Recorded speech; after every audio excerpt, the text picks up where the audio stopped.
সত্যি না মা, আমার লাগছে না কি অরুন্ধতি জয় জয় মা কালী মা জয় জয় মা।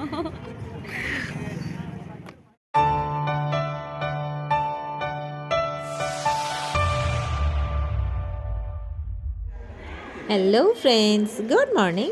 আমার চ্যানেলে আপনাদের স্বাগত এবং অনেক অনেক ভালোবাসা। আজকেও আমরা একটা জায়গায় ঘুরতে এসেছি। কোথায় বলুন তো?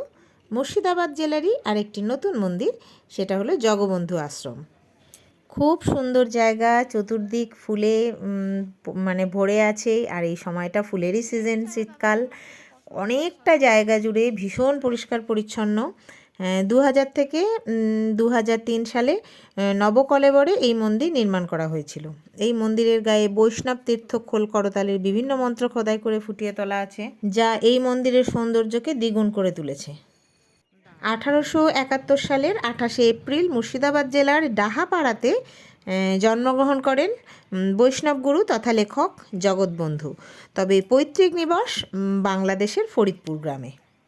জগৎবন্ধু সুন্দর একজন বৈষ্ণব ধর্মগুরু। নিম্নবর্ণের হিন্দুদের প্রতি বিশেষ সহানুভূতি প্রকাশের কারণে তিনি জগৎবন্ধু উপাধি লাভ করেছিলেন এবং এই নামেই তিনি বিশেষভাবে পরিচিত ছিলেন। এছাড়াও বৈষ্ণব ধর্মীয় সঙ্গীত বা কীর্তন সংগ্রহ, রচনা ও পরিবেশনের জন্য তিনি বিশেষভাবে পরিচিত। তার পিতার নাম ছিল দীননাথ চক্রবর্তী এবং মাতার নাম ছিল বামাসুন্দরী দেবী। জয় জগবন্ধু ধাম। হরিপুরুষ জগবন্ধু মহা উদ্ধারণ, চারি হস্ত চন্দ্রপুত্র কীটপতন, প্রভু প্রভু প্রভু হে অনন্ত অনন্তময়ী।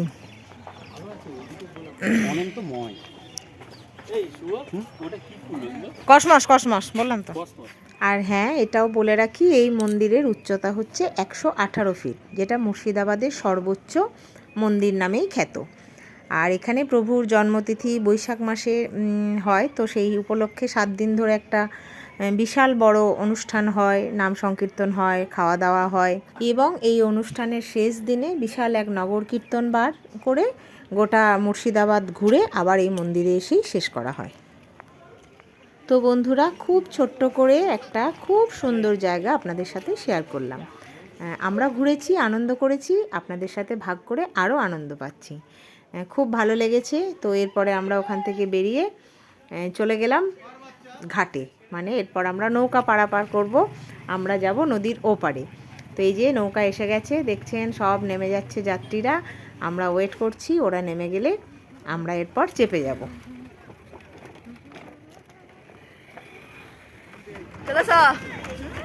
ভাব সিরাজদৌল্লা বেশি বিচ্ছি হয় না কেন? ও যাবো না, কে যাবো না? দেখি তাকাও, বমনি কই, বমনি তাকাও একবার।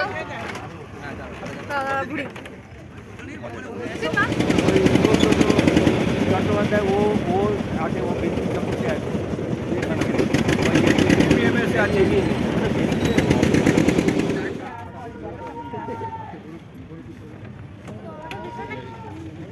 হ্যালো গাইস,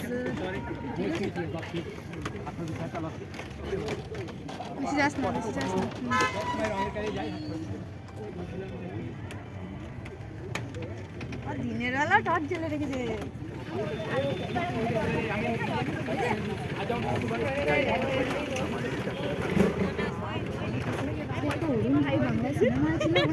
জয় জয় মা কালী মা, তীর্থ থেকে তাই মনে হচ্ছে।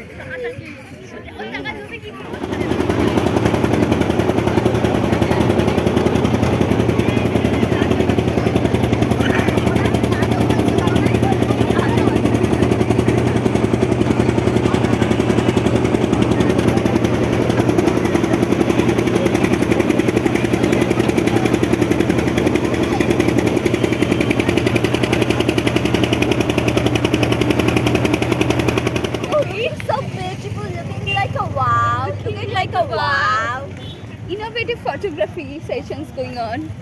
তারপর একটা পায়রা উড়ে যাচ্ছিল তখন, নাকি যাই হোক। তো সবাই দেখে নিলেন আমরা কীরকম মজা করে নৌকায় চাপলাম, ছবি তুললাম, হই হই করলাম।